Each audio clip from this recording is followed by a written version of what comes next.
Salutations à toutes et à tous, Bande Bonabiso, Balandia Chino Info, vous êtes là partout dans le monde entier. Et Belé à Kolanda, émission Nabino Moringa Kamingi, Masolo, na peuple.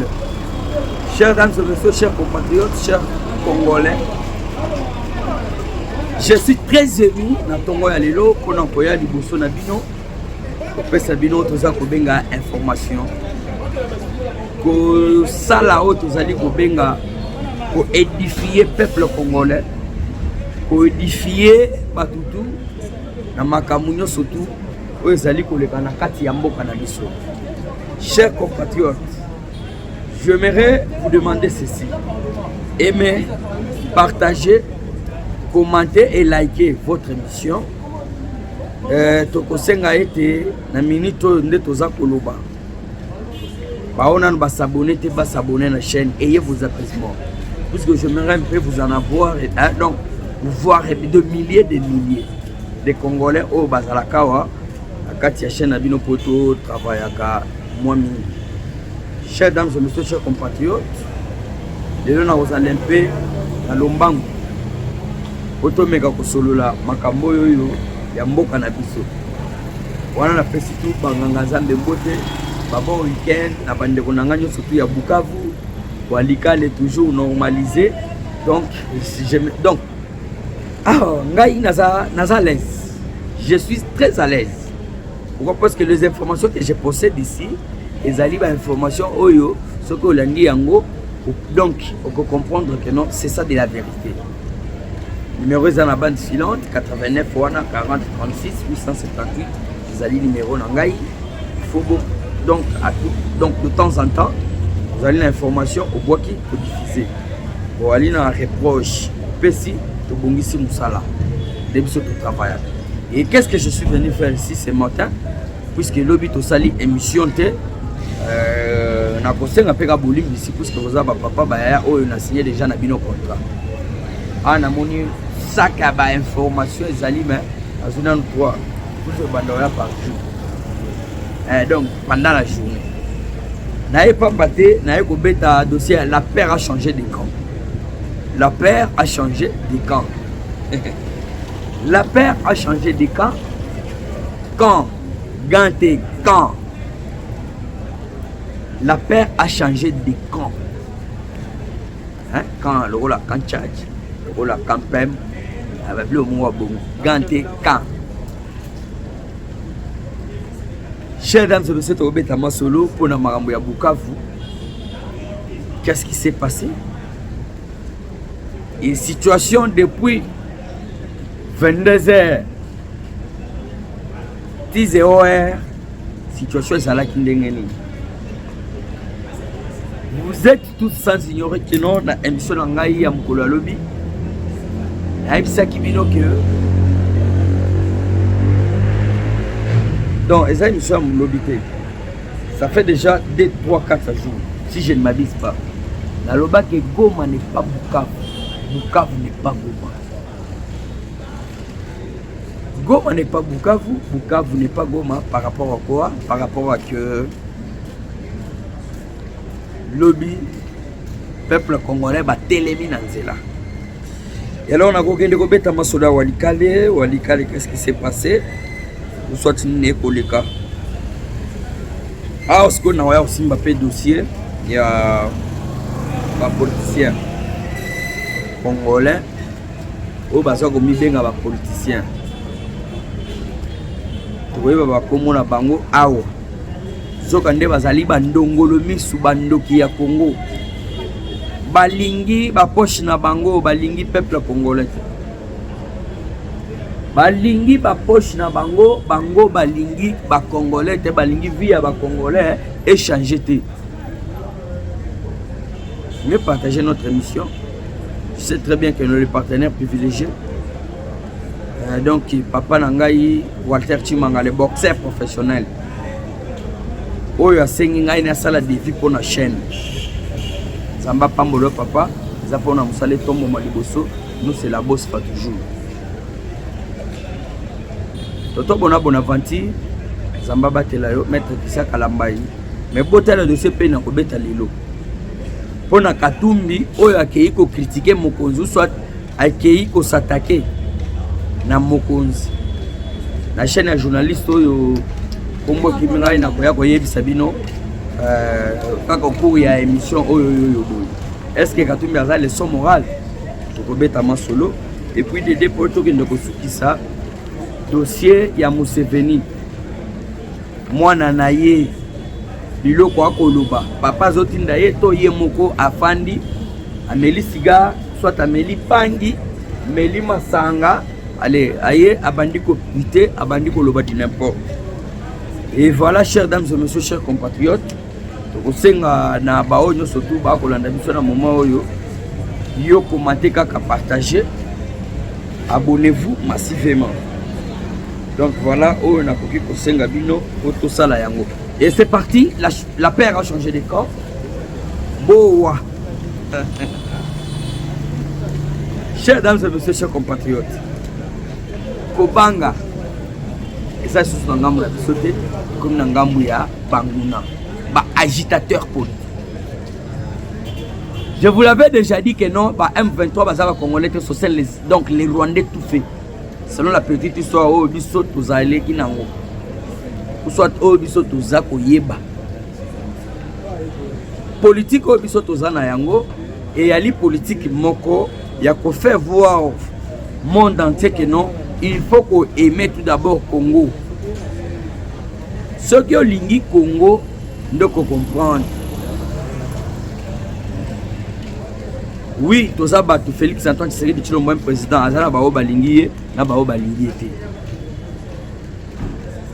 Mais awa il faut donc ko linga Congo, comme le rôle paradis, et pas ba indo pakistanais, et pas ba libanais, et pas ba nani et consort. Et pas ba rwandais au bazako. Donc il faut imposer biso guerre na makasi. Donc aimons le Congo. Moi je peux ajouter sans embâche, sans crainte. Et mais aussi le président de la République, le président du Congo, le président Félix Antoine Tshisekedi Tshilombo, Mukontombolo Momai, la haute autorité de référence de la République démocratique du Congo. Et c'est lui qui a sauvé le Congo au moment où je vous parle, depuis le Congo et Congo. Ah, tozubo somi, oya kochate mbalo tapito, biloni nozolo. Ah oui, naza ko assurer yo. Yo sur moni wapi. Bande kona biso batote yote ya Bukavu batelemeli munguna. Il y en a des images puisque moi ça ne m'est pas encore permis ya ko talisa ba vidéo na ba image puisque YouTube ana ba dossier grave. Parce que to mi tout na biso nyonso. Bande kona biso batelemi na butu. Balobi trop salé ne se mange pas. Na mnoko nga balobi biato mugela ka bidiki.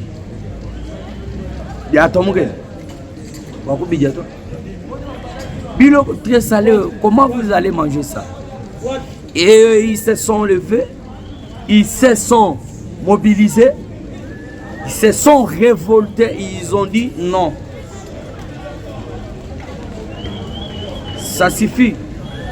Bima, yo M23, Bima on a Bukavu. Tolingi comme on a eu le soir, yo M23, Tolingi comme M23 fait de son tour. Ote beaucoup de banda pour dossier ça tout ça mais non, chers dames et messieurs, chers compatriotes, écoutez-moi le message très bien.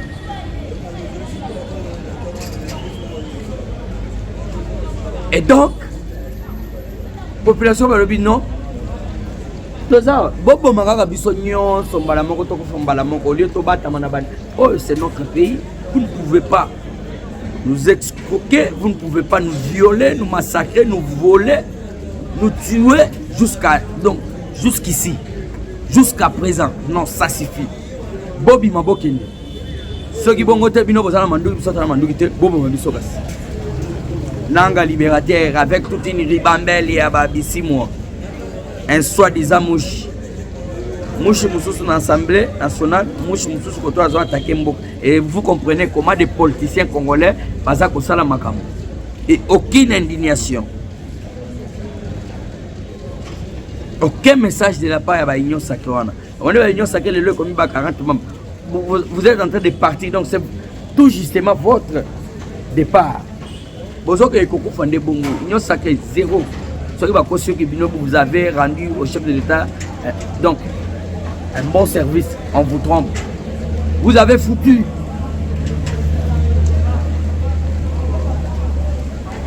Chers dames et messieurs, chers compatriotes, et regardez nos frères se sont levés, balobi rien. Bon mabiso, bino il faut bon bima. Et bande konangai ba papa ba yaya ba kulutu. Na kosenga yo émission, abonnez-vous ici, c'est chez vous. C'est le président chinois de l'IDPS. Je suis l'initiateur, il y a mon contombo, le slogan est Makasso et mon contombo, le monde de mon vivant, vous allez comprendre. Vous allez le piéger. Nous avons une affilée. Dès que vous pouvez comprendre ma solo, M23 Monique non, autrement, à ça les athées. Bande on a vu ça, 10-0. Tellement qu'il y a une pongi, j'étais en direct avec eux. Vous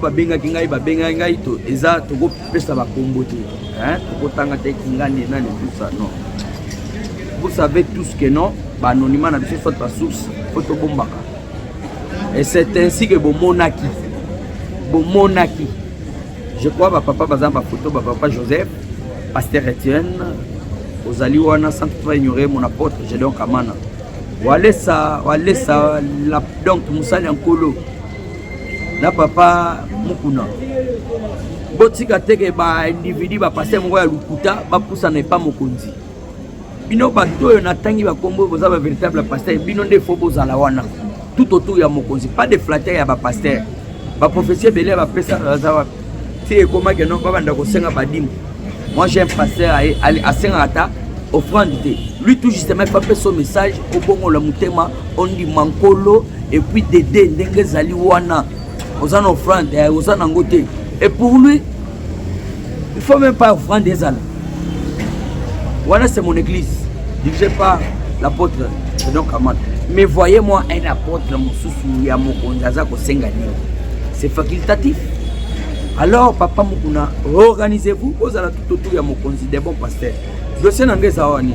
Est-ce que vous avez dit qu'on a biso ya Bukavu? Batelemi, balobi que non, le Congo nous appartient. Alors, Tokokiko Zalaga Bongote, so il faut kufa. Bao bati bakufi tozana bande wala to bakufi belé. Statistique bako sa kaka. Les bateaux bakufi na Goma na Bukavu eze belé. Nde siko na yango komona bango abala père. Batelemi na balabala bakoyemba bazana bakuzele bazako sala di n'importe ko sala ba manifestation ko barricader banzela. J'avais aimé. dit oui, le sens du patriotisme. Nous devons avoir un esprit défensif. Il y a que notre défendre Mboka na biso biso moko. Le loba ami benga ba libérateur. Tout ce qu'ils font, c'est voler les voitures, amener là-bas au Rwanda. Et tout ce qu'ils font, c'est prendre ba maman na biso ba veillard banani kokende kokoboma bango. Et nos jeunes filles violées, amsusu tiwe. Chers dames et messieurs, c'est ce qu'ils font. Tout le temps, na komi benga ke baza ba libérateur. Ce sont des quels libérateurs? Bino ba ndekolanga ba Swahili. Bo benga ba mukombozi. Mukombozi. Ce sont des voleurs, des massacrés, donc des suicidaires. Et vous devez comprendre tout ce qu'ils sont en train de faire et aller tout justement au Kende Kozoba Paya, Koya Koya na Bangwawa. Le temps est déjà revenu. Nanga, je te dis, Musée Ayana Barwande, Abengana Bango, Musée Akufa, Baboma et Paye, Baboma Musée Pabatouana, Oya Bengana, Ayana Bango, Abengana Bango, parce que Guillaume Soros, Banano, Banano, tout ça, Benga Banano, de Bazaina Sima Babilo Koana. Guillaume Soros, Banani, Bakof, donc, il y a comment il faut qu'on attende à Bakomo, ceux qui sont à Namou. mais on a autant que la bino Guillaume Soro sur na bazalaki na ba plan wana l'air ba Bill Clinton bayaki kolongola Mobutu ko tia musée ayaki na ba Rwandais papa tena yebisa keni yebisa bango to futa bango combien bazonga na bamboka na bango papa tienne de reste mémoire et voilà musée bengani bango bazongi na yebite ndambo bastikala puisque moko loba na moni ba nani londa bululu ntambo mwamba Azarias Ubengo bami benga pe ba congolais. OK, nous avons dit bango très bien que nous ce ne sont pas des congolais. Facha ya pe awa abengana Azarias Ubengo na kati ya gouvernement congolais kanda ko saganati. Et puis vous voulez jouer le Félix Antoine Tshisekedi Tshilombo. Nous devons nous soutenir donc au sengele nzamba ligolo abatela ye asunga ye na manso oyo azali kosala mpona mboka na biso. C'est ainsi que, chers dames et messieurs, chers compatriotes, vous devez comprendre que non, bande on a biso Bukavu kimia kotaki Abutouana parce que merci beaucoup les grands cordons. Josué Sangona Congo, Nzamba batela puisque yonde oza ko coordonner Fachi caméra. Mais awa tozo ko loba que non, aba la paire. Bande ko Bukavu, je crois que chaque jour, soto ko sala ka boye, et vous allez kitoko makasi. Pour Munguna il faut abima. Munguna il faut abima. Pour le moment, na évité ce que vous avez moyen koboma et aux alatés. Parce que Human Rights Ayaki et il fallait qu'il y ait. Fallait qu'il y ait parce que là enquête nae pour ayer bandeni ni à sanctionner bandongolo misu. Alors chers dames et messieurs chers compatriotes, c'est ainsi que Tourinda comme on a banyangala kata on a M23 ba Rwandais. Ote basana nous prêter tout ça c'est là. Human Rights Watch. Yo soki ndeko bato bazolo bato za prêter ose la bango. Na éviter soki bo comprendre qui déjà que non bazolinga ba étouffer ba preuve. Bazolinga ba étouffer ba fait. O bango basali kuna. Ko boyeba te. Est-ce que vous êtes déjà au courant? Là c'est un. Et de deux, Human Rights Watch. Yo ko pesa ba M23 tenté tant ya taboy rien. Aimez, partagez votre émission, abonnez-vous massivement, commentez, likez, n'hésitez pas. Si quoi Human Rights Watch wana ayete azozela puisque ba M23 ba yebise que bazana au moment où bango baza kosa nini baza ko étouffer ba bref baza ko étouffer ba nani mais question a déjà na signature boyebi déjà. Et puis le 4, le Conseil de sécurité de l'ONU et Kokota. Et Kokota pour évaluer est-ce que les Rwandais badimito badimité. Puisque au moment où je vous parle, Bazoko ça n'a cessé les faits. Les gens profitent pour si le dossier Walikale pour la paix rafraîchie de ma manière. Le dossier Walikale ah oui, qu'est-ce qui se passe? Le retrait, oui. Mais le retrait n'est pas total. Le retrait, ah oui, je l'ai dit et je l'accepte. Mais le retrait des M23 n'est pas total. C'est que nous voulons qu'ils se retirent et qu'ils laissent notre pays, qu'ils laissent notre territoire tranquillement. Est-ce que les bazo kende bazo ko sala ba virtu? Ah oui. Bazo ko bato biso to ko bondela te. Ke babima. Non. Conseil de sécurité les 4 c'est là bientôt. Si je ne m'abuse pas, une semaine, 4 jours. Et alors, le dossier au bino bozana, vous avez un RDC, vous sanctionnez. Est-ce qu'il y a un tiroir? Donc, je ne sais pas comment appeler tiroir, soit tiroir, et comment la yaya. Na barmoire na bino ya kuna, ya Conseil de sécurité de l'ONU. Le dossier zara ya RDC, vous sanctionnez tout. Ou soit vous un retrait, ou soit banen, RDC. Est-ce que vous ne pouvez pas faire une pression? Moi je crois que Bogota, oui beaucoup dans les 4 réunions ou pas, ça n'engage pas. Donc je dis dans le moment où je vous parle, bango surtout wana ba papier oh ya ba sanction banani ezawana ezaka ya RDC pression bocha bango pression merci beaucoup. Ce sont les spectateurs au bas komela au bas salade. Donc moi un geste je peux ça là, n'hésitez pas, maman Marie-Jeanne, maman Marie-Thérèse, vous êtes là très nombreux, maman Pétronelle, Bouchebile de Paris, mon liette toujours peine président Touzawana, madame surtout au fou au moulin. Est-ce que tu as eu zélé lo kwa motu ya pona banyanga la kata wana babi? Nakoki kondima les 4 les arts. Depuis ma PSA résolution à 27 sur 70 ans. 70 ans. Banga bango na penda que non ah oui. Babima puisque les États-Unis d'Amérique pena landaki bango l'air Johnny Johnson ayak. Est-ce que les États-Unis d'Amérique? Les États-Unis d'Amérique. Bato yo. Bakoko tika mboka na biso te bande ko na biso ba à l'aise. Tala le biso. Donc bato batene ba lobi abo bo maka biso nyonso tu esilia po to kupa pemba Maurice ngo abu Pierre. Nabige mamba minéré ko tcha désordre trop et na ba politicien mo bo miyibi. O ba ko linga poche na bango vimba ya ngano mona na komaki ba politicien ya mauvais goût. Bo contrôler le lenge bo ko tambola. Mukwantombolo déjà andimi ba américain baya basala ba makambo na bango peuple congolais zo misala ba entreprise écoute. Mais ba vanti et comme une administration kuna na Trump ndenge nini? Est-ce que makambo ngo tambola lolenge longo bani ou pas? Et voilà, chers dames et messieurs, chers compatriotes, Nakoyeb Sabino que non, Fati toujours combattu, n'a jamais abattu.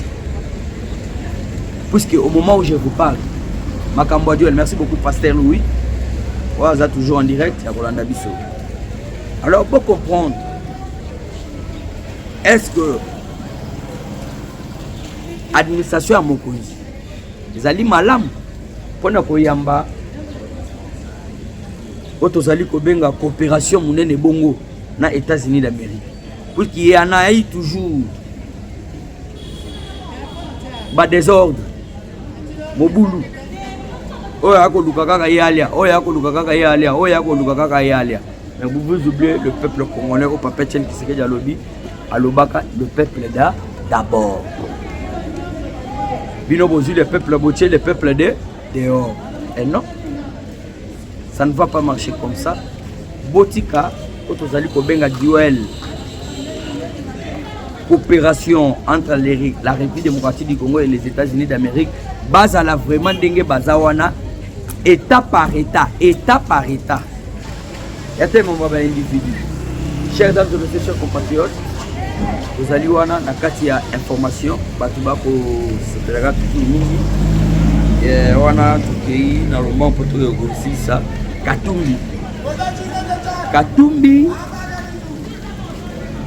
a sali émission émission le binini a keko le chef de l'État Mokonzambo Kazali champion na corruption Martin Fayou et nani Moïse Katumbi pardon a keko le Félix Antoine Tshisekedi azali champion na corruption ba corrompre nani Moïse Katumbi. Vous êtes le produit Yamanda Fati. Vous êtes le produit Yamanda Fati Béton. Moïse Katumbi, je l'ai dit. Ceux qui vont France, quand tu es au Kenya, en Afrique, français, tu es le produit ya Otozali Kobenga, Manda ya Mokonzi Mboka. Biso tokuti ozali banda. Kabila oyo bino bomi benga jida yo libanda. Mokonzaye avec mon nom pas d'exilé politique. Mais yo zonga. Parce que mutu yo atika yo passoir yaka zonga. Les deux benga champion corruption. On a tous compris que non, le Congo ezali et le Romoko cadeau ya munene o Nzamba pesa ba Congolais. Bino boinga bo dérober yango, vous êtes tous des voleurs, bande de criminels. Yo Kabila Katumbi donc ndenge bozawana. Bande de voleurs. Boke ko soutenir Kagame. Ba Rwandais l'air ba koya na bino ba ko boma bino, bango batikali. Ba boma muzete. Bozama ele tête ndenge. Nanga zoke de soutenir ba Rwandais baya depuis baye yo ba pesa ta mwanzo ba pesa ta fonction oh mino bozo sala bozo ya ko accompagner bango baza ko envier paradis qui est le Congo et après avoir que bango ba fandi ba sali tout ça pour ba ko fanda péter et ils vont vous tuer. Nous devons tous comprendre que non ndenge makambo zo kende chers dames et messieurs chers compatriotes Mambweza kitoko makasi makambo ezali keno batutu na monde ba pesa facinasi ba comprendre que non Mokontombolo c'est notre frère, c'est notre sang. Azana tant mon côté ya kosala ba aventure il doit sauver le Congo. Et voilà, fils à Museveni, Amélie Bangi et Amélara Bangi Belé, mais la rappelle ba nani ba masanga donc plus un fumeur. Alors, tout le Méli à l'épée, ça a été n'importe quoi. Là, je n'ai pas des informations, donc je parle de non Akoya. Ayat, alobi Ayat, Azo Kisangani, qui ose. Vous comprenez que nous, les amis Linga. Chers dames et messieurs, chers compatriotes, aimez partager notre émission. C'est par ici que nous mettons un point final au prochain numéro. Ciao.